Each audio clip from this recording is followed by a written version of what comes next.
A new resource to assist people living with dementia to walk safely and maintain their independence is now available from Dementia Australia.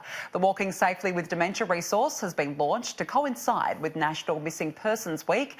Dementia Australia Chief Executive Marie McCabe joined me a short time ago. I started by asking her about the aims of the guide.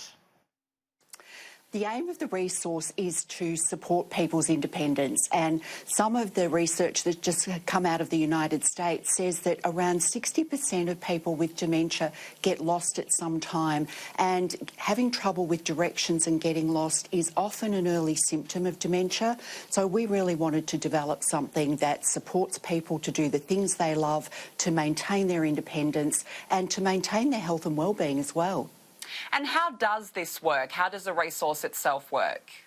Well, it works by giving people tips and techniques so that they can walk safely, and it really gives peace of mind to their carers and families as well.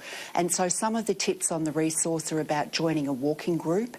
And one of the things that families and friends can do is really they can set up a roster to walk with their loved one. And as their dementia progresses, that may be something that really enables them to keep walking and to keep doing the things that they love. Also, keeping their mobile phone with them so that family can contact them if they're worried, and using the same route to walk each day is a really helpful thing. So if the person is later than expected, then family know where they can look for the person if that's what's required. It's certainly a terrific initiative. How was it developed? It was developed with people living with dementia and with carers, and like most of our materials, they're best informed by people with the lived experience. You have touched on it, but what are some of the strategies outlined in the guide itself to help those who are living with dementia?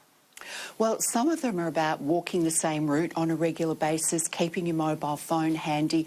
There's a lot of devices on the market now that have got GPS tracking in them. Really important to get the person living with dementia's permission to use those devices, but they can also be really helpful, particularly in the later stages, and letting people know where you're going. So if your loved one is out, then you might leave a note saying, look, I'm going for a walk, and which particular route that you're taking. They're all things that are really important to maintain safety, to keep people independent, doing the things that they love, and walking is really helpful. It's so good for people's bodies and also their brains. Well, take us through it. What are some of the benefits of walking or physical activity in general for those living with dementia? Yeah, look, we know what's good for our heart is good for our brain, so physical exercise is really important. And one of the things about physical exercise is it helps increase the volume of the brain. And what that means is that it can potentially delay the exacerbation of symptoms of dementia, but it's really important that we stay socially engaged, and walking can be a really social event, and family is something you can do with your loved ones and with friends. And often people say to us, look, our friend has been diagnosed with dementia, we'd love to do something to support them, but we don't know what to do. Having a roster where friends can actually walk with the person as their dementia progresses maintains their independence, keeps them socially connected with their friends, and supports them doing what's important to them. What would be the best advice of what someone should do if their friend or loved one does become disorientated or lost?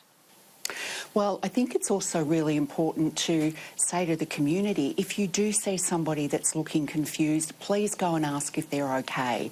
And one of the strategies that we've recommended too is Dementia Australia has an ID card that the person can carry with them, but there's also the ID bracelets that can have their name and a telephone number on it for who to call if the person does become lost. And if they're really disoriented and you're very worried about them, please call 000.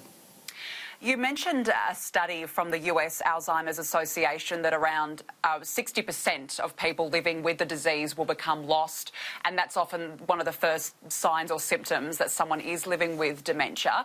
What would be your advice to people who maybe think that again, a friend or a loved one doesn't seem quite right?